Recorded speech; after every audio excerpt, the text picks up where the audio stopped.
La siguiente transmisión es apta para toda la familia. Contiene closed caption y es financiada con recursos del Fondo Único de TIC. Eche el volador. ¿Qué ese volador? ¡Quémelo! Espere. ¡Cuidado! ¡Ay, llamen a una ambulancia! ¡Le cayó al niño!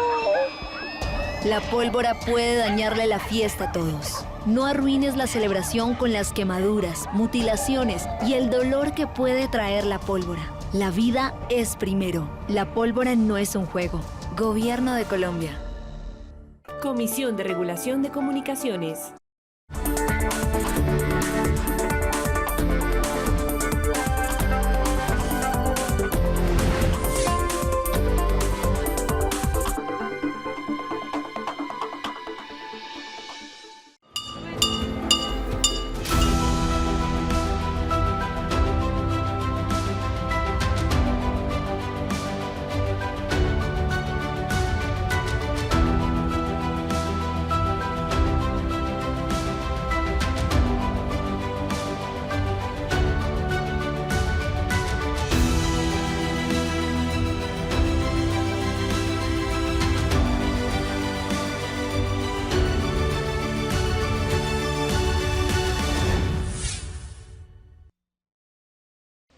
La educación es un pilar de la paz. El avance más significativo que ha tenido este gobierno en materia de educación es, primero, multiplicar significativamente el presupuesto para la educación. Hoy la educación es el sector con mayor presupuesto de todo el gobierno nacional, dejando a un lado el sector defensa y la guerra, que siempre fue los sectores más privilegiados.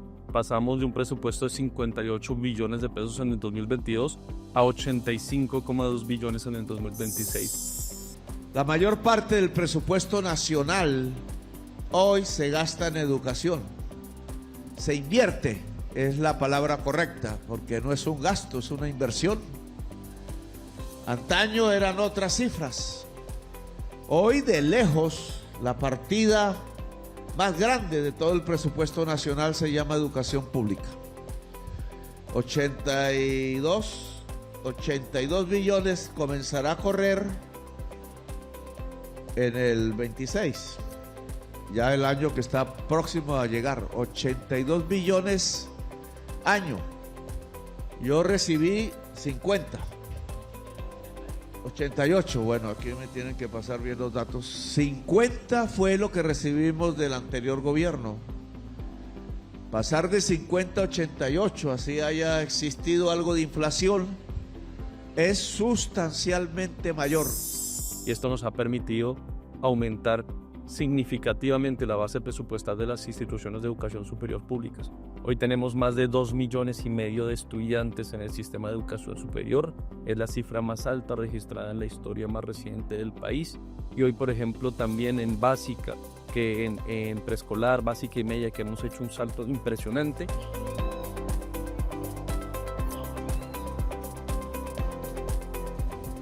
Viajamos para La Guajira a graduar a los primeros bachilleres de una región que no graduaba bachilleres. Los colegios en esta y en otras regiones rurales y olvidadas del país llegaban hasta séptimo, octavo, noveno, pero no tenían la trayectoria completa. Haber completado esas trayectorias para que hoy tengan sus propios bachilleres y transiten inmediatamente hacia la educación superior es uno de los grandes logros. Y yo diría que un tercer logro que para mí es muy significativo es tener las mayores tasas de tránsito inmediato hacia la educación superior. ¿Qué es una tasa de tránsito inmediata? Es aquellos jóvenes que se gradúan de bachilleres e inmediatamente el año siguiente ingresan a la educación superior. Hoy podemos decir que en Colombia, en las zonas urbanas, 1 de cada 2 jóvenes ya transitan hacia la educación superior. Recibimos esa tasa cerca del 40%, pero en la ruralidad recibimos una tasa del 23-24% y hoy la estamos llevando al 31% y sabemos que podemos llevarla al 37%, es decir, que los jóvenes rurales ingresen a la educación superior. Ya no solamente tengan sus propios bachilleres en esas veredas, sino además tengan sus propios estudiantes universitarios y sus propios profesionales, sin tener que desarraigarse de su territorio, sin tener que apartarse de sus familias, sino que en su propio territorio se estén formando como profesionales. La universidad era pues costosa, como inalcanzable, se puede decir, ¿no? Voy a poder ser la primera ingeniera civil en mi familia. Mi nombre es Dayana Caterina Rojas Ágreda. Pertenezco a la comunidad indígena Kamchavilla del Valle de Sibundoy. Soy estudiante de la institución universitaria del Putumayo. Pensé que solamente iba a lograr la tecnología, pero gracias al cambio por fin voy a poder terminar la ingeniería, seguir con mi carrera, así poder ejercer mis conocimientos sirviendo a la comunidad, a la sociedad, y pues me siento supremamente feliz. Aparte de ser estudiante y una mujer indígena, soy artesana. Mi madre desde pequeña me ha enseñado diferentes tipos de artesanías pertenecientes a la comunidad Kamcha. Eso viene de generación en generación. A mí me enseñó mi mamá, ella sabía tejer en lana, entonces desde allí usted tiene que aprender lo mismo. Sí. El mismo. Cuando hablamos de la educación, estamos hablando de una forma de asegurar el camino de la vida, bien lo decía el compañero aquí, la senda correcta, el camino de la vida de la población misma. Entre más libros podamos leer, entre más conocimientos pueda tener una sociedad, el intelecto general de la sociedad del Catatumbo, más posibilidades de progreso habrá, más posibilidades de ayuda entre nosotros mismos, una nueva vida mejor aún que la que se ha vivido en un paraje que, como todos sabemos aquí, es hermoso y en donde vale la pena vivir. Nacer en tierra de conflictos no significa vivir atado a ellos. Al contrario, como la semilla que crece entre ruinas, nuestras vidas pueden florecer. Nosotros somos hijos del Catatumbo. Tenemos resistencia en el corazón, lucha en la sangre y compromiso firme para dignificar nuestra tierra y nuestra gente. El Catatumbo es una de las regiones, si se puede decir, consentidas por parte del Ministerio de Educación Nacional. Y esto no es un sesgo infundado. Recuerden ustedes que a principios de este año se decretó la conmoción en el Catatumbo. Históricamente una conmoción era, decretar una conmoción era un estado de sitio con una visión militar. El gobierno en cambio lo hace totalmente distinto. El presidente ha sido insistente que la conmoción tenía que servir o tiene que servir para garantizar, profundizar la garantía de los derechos en estas regiones que han sido golpeadas por la guerra y el narcotráfico. Hemos hecho una inversión de más de 620 mil millones de pesos en un año en el Catatumbo. Y eso ha redundado, primero, en que hayamos dotado la totalidad de colegios con kits escolares, pero también con dotación pedagógica, pero también con dotación tecnológica en los municipios determinados por la conmoción, que son los municipios más golpeados. Además de eso, una inversión histórica en infraestructura, colegios olvidados, 35 mil millones de pesos para los colegios de Pueblo Barí. Pueblo Barí es una etnia casi que invisibilizada en el Catatumbo, víctima del conflicto como ninguna, y sus escuelas no fueron nunca construidas por el Estado, las construyó la misma comunidad, no llegaban hasta el bachillerato completo, muchas de ellas solamente llegaban hasta quinto de primaria. No solamente estamos invirtiendo en mejorar la infraestructura, sino que garantizamos la contratación de los docentes y de los kits y de la dotación para que lleguen hasta grado 11 y puedan entonces en un futuro muy cercano graduar a sus propios bachilleres en su territorio. También hicimos una inversión a través del ICETEX para que la juventud universitaria pueda tener un subsidio de sostenimiento y entonces no se aparten de la universidad y se vayan para la guerra, sino que ese subsidio les permita continuar en la educación superior. Cuando me gradué, aprendí que no era tan fácil este gran sueño de estudiar medicina. Habían ciertos escalones que debía pasar primero, como por ejemplo ingresar a la universidad pública. Entonces apliqué a varias universidades y se me cerraron las puertas. No lograba con el puntaje IFES que había sacado en ese momento. Y aunque había sido de los mejores puntajes de mi colegio, estaba en el tercer puesto, al mejor puntaje en mi colegio, no lograba. Entonces dije, bueno, no se puede quedar ahí. Me enteré de que el presidente Gustavo Petro iba a venir aquí al municipio de Tibú.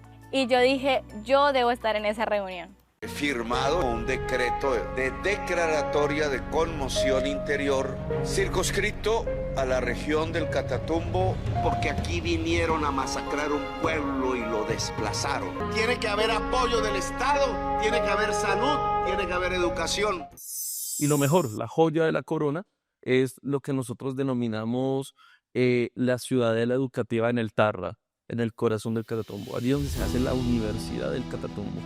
Hicimos en tiempo récord, en 7 meses, está lista la ciudadela educativa, que es la gran universidad, el colegio universidad, un corredor del saber para que la tasa de tránsito inmediato de la superior, de la media a la superior en Catatumbo, sea supere el promedio del país.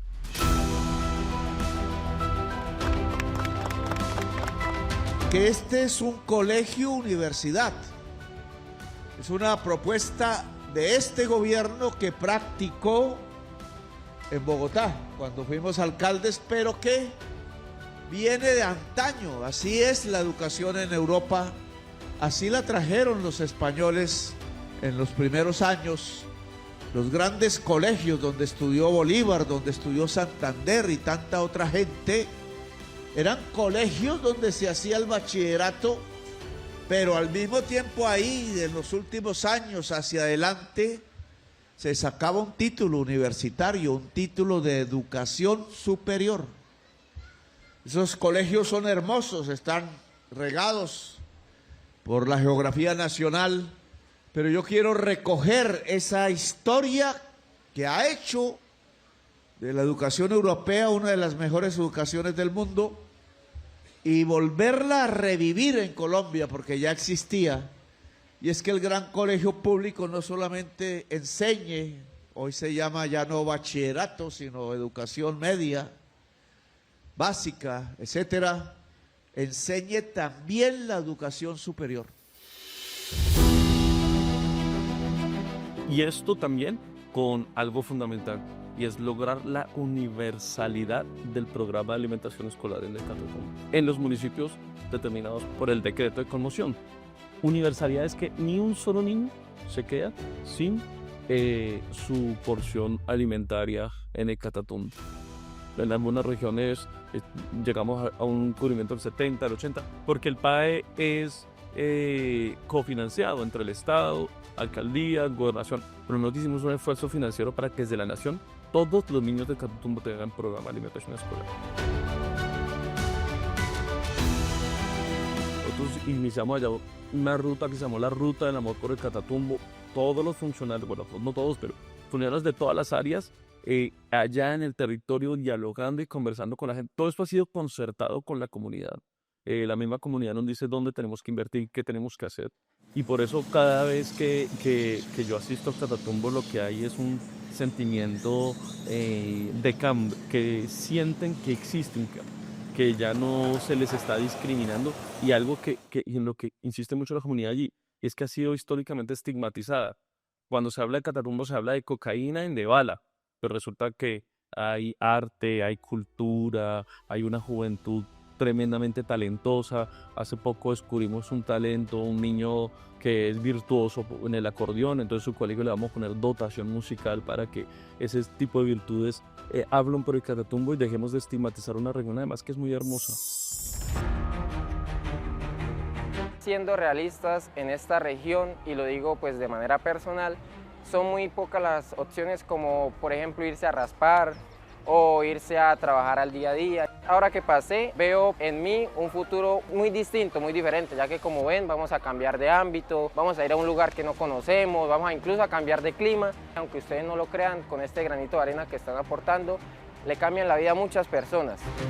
Voy a ser básicamente el primer médico de la familia, el primer doctor. Saber que hay otros chicos así que están accediendo a estos programas y están teniendo estas mismas oportunidades, Solamente puedo pensar en la esperanza que está dando esta iniciativa para las futuras generaciones y para esta generación en la que siempre se ha visto y se ha vivido siempre el límite por donde nosotros vivimos. Como que tú vienes de este lado, entonces tienes un límite y no puedes pasar de ahí.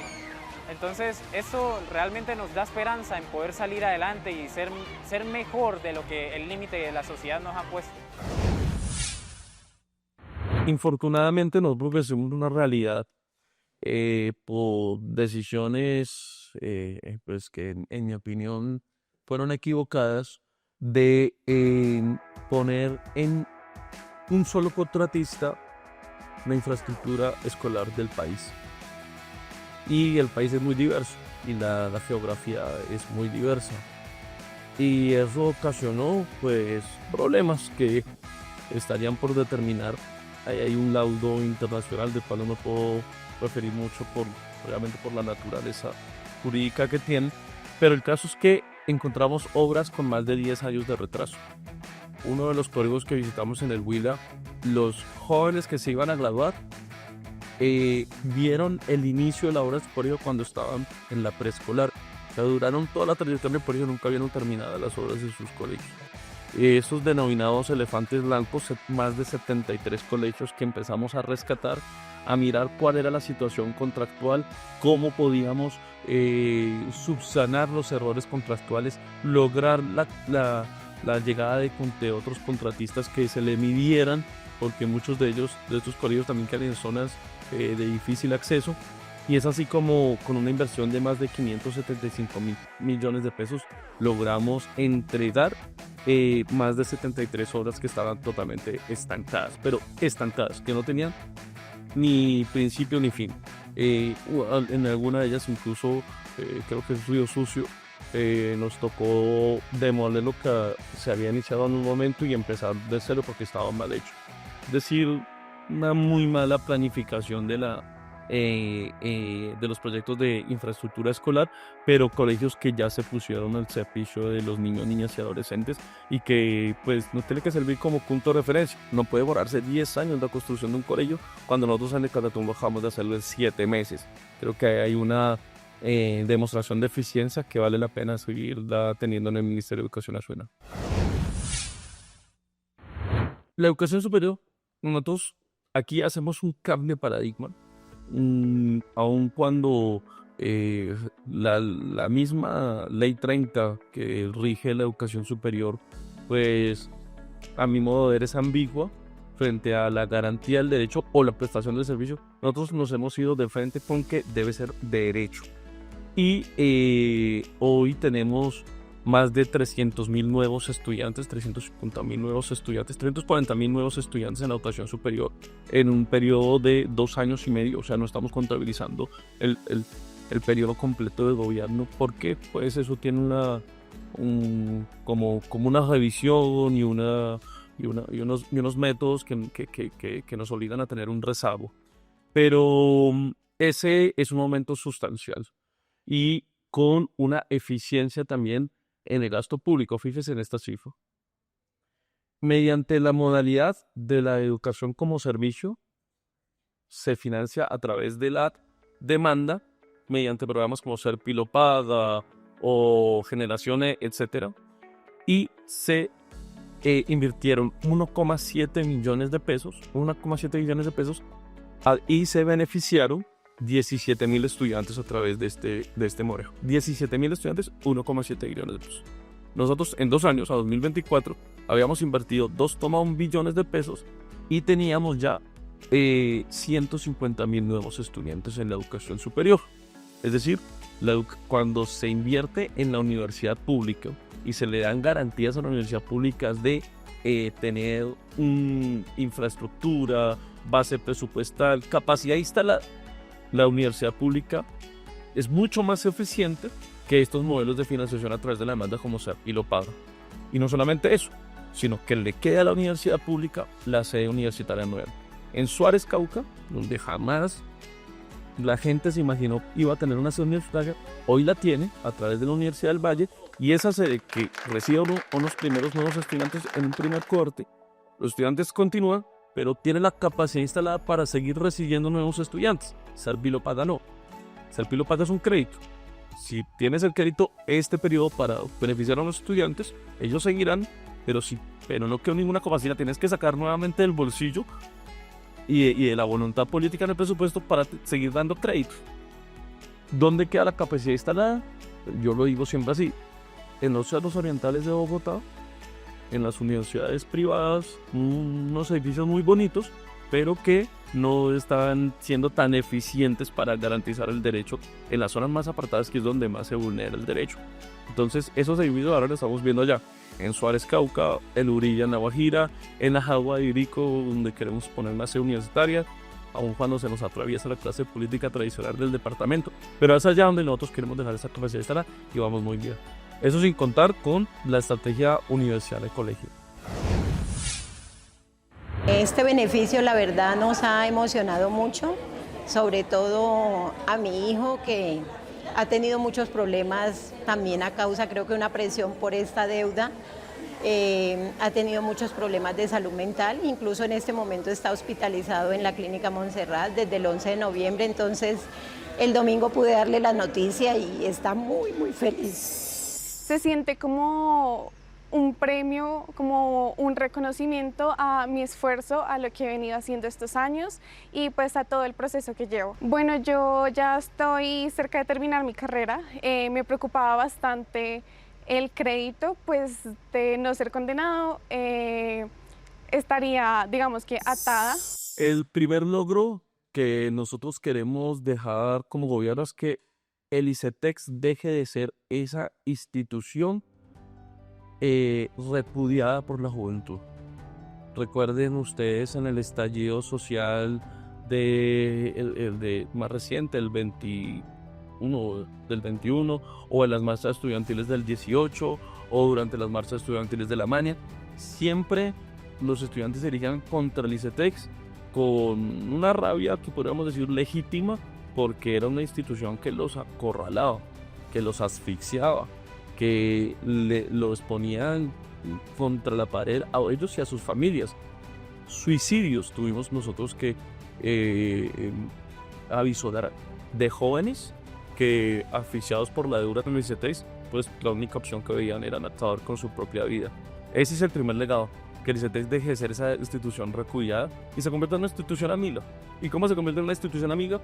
Pues garantizando el derecho a una universidad pública como lo estamos haciendo, gratuita. Hoy estamos en 97% de gratuidad en la educación superior.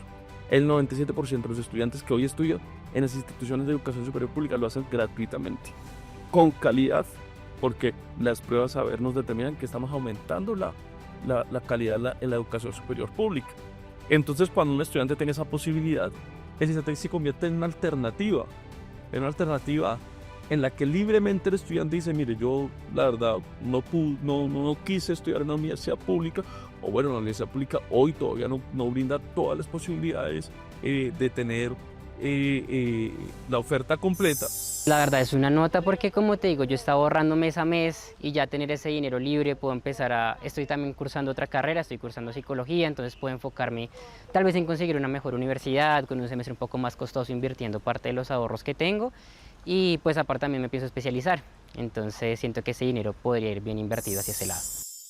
Pero entonces el ICETEX ya no es la obligación, ya no es obligadamente ni con las funciones crediticias de un banco usurero que les daña la vida a los estudiantes y a sus familias. Y ese es el primer legado. Entre nosotros hagamos crecer la oferta pública de manera sustancial y gratuita, el ICETEX entonces va a tener un rol que fue para el que nació, y es financiar estudios en el exterior, principalmente para posgrados en el exterior, que esa fue la función inicial del ICETEX, y hacia allá queremos ir. Ahora, esto hay que decirlo con toda sinceridad, no se hace en 2 años, no se hace en 4 años.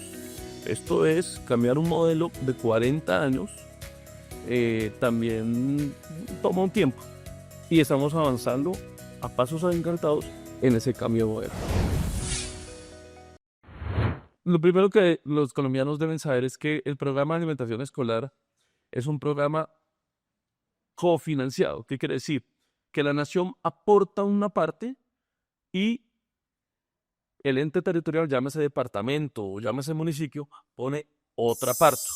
Mi nombre es Helen Viviana Chindico Chávez, tengo 17 años y hago parte de la comunidad indígena Nasa. Yo tengo un bebé y todos los días me paro por ahí a las 4 de la mañana, como tenemos una finca, entonces hay trabajadores, entonces tengo que pararme con mi hermana a madrugar a hacerles el desayuno, también para mis hermanos, para nosotras. A veces uno viene sin desayunar y eso, a las 10 lo ataca un hambre y pues como a veces uno no tiene como el recurso suficiente para comer algo, pues uno se espera hasta el almuerzo. Almorzamos para las 2:30 y ya después pues entramos a la 1:30 a clases otra vez y hasta las 3:30. Pues de las 3:30 ya para la casa. Pues mi sueño es llegar a ser una nutricionista y a mí me gustaría estudiar en la Universidad de Antioquia la carrera de nutrición. También sería muy bonito como ir a la ciudad, estudiar mi carrera, venir acá al territorio, como a enseñarles lo que yo aprendí allá, acá a los de mi comunidad, cómo podemos mejorar esa autonomía alimentaria y pues qué beneficios tiene cada alimento que nosotros producimos. Es un programa ejecutado por las alcaldías y las gobernaciones. Entonces el Estado envía una plata y gobernadores y alcaldes, según la entidad territorial, ejecutan esa plata, contratando al operador y planificando la operación del programa. Eso ponía al Estado en una situación simple de girar un cheque y desentenderse. Nosotros hemos querido cambiar esa relación, hemos querido inmiscuirnos mucho más en el programa. Entonces, si ponemos una plata, que además es la mayor parte de la financiación del programa, tenemos que verificar que se esté garantizando también con calidad el programa de alimentación escolar. Hemos firmado un decreto recientemente que nos da a nosotros ya las funciones de inspección y vigilancia para vigilar la ejecución de estos recursos.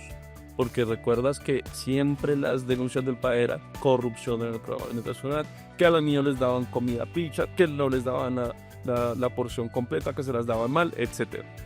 Ahora con esa inspección y vigilancia nosotros podemos sancionar y vigilar y verificar que el programa se esté ejecutando bien.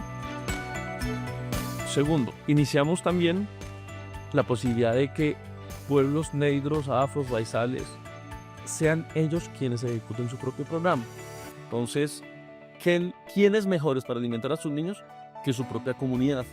Y ya no sean grandes operadores que entregan comida industrializada con pocos beneficios nutrientes para los niños. Y por último, y lo más importante, es el salto presupuestal.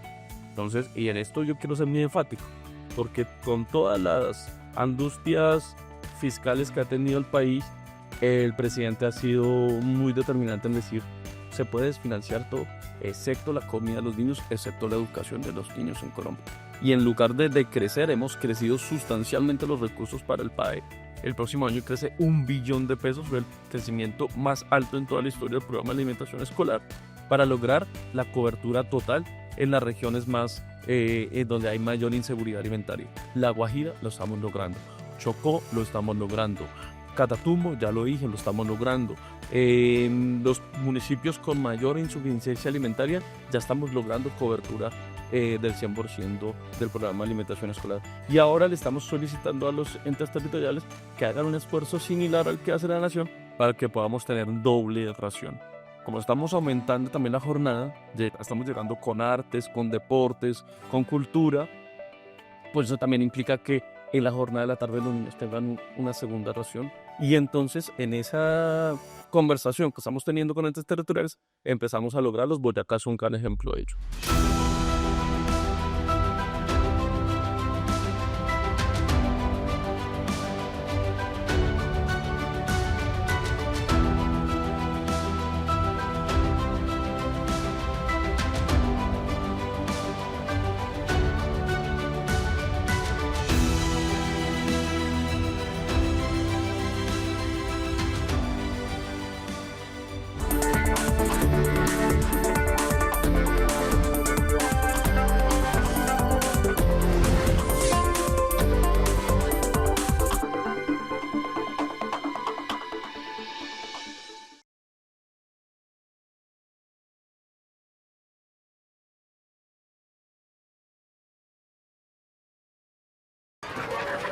Eche el volador. Con ese volador, quémelo. Espere. ¡Cuidado! ¡Ay, llamen a una ambulancia! ¡Le cayó al niño! La pólvora puede dañarle la fiesta a todos. No arruines la celebración con las quemaduras, mutilaciones y el dolor que puede traer la pólvora. La vida es primero. La pólvora no es un juego. Gobierno de Colombia. Comisión de Regulación de Comunicaciones. Este contenido fue financiado con recursos del Fondo Único de TIC.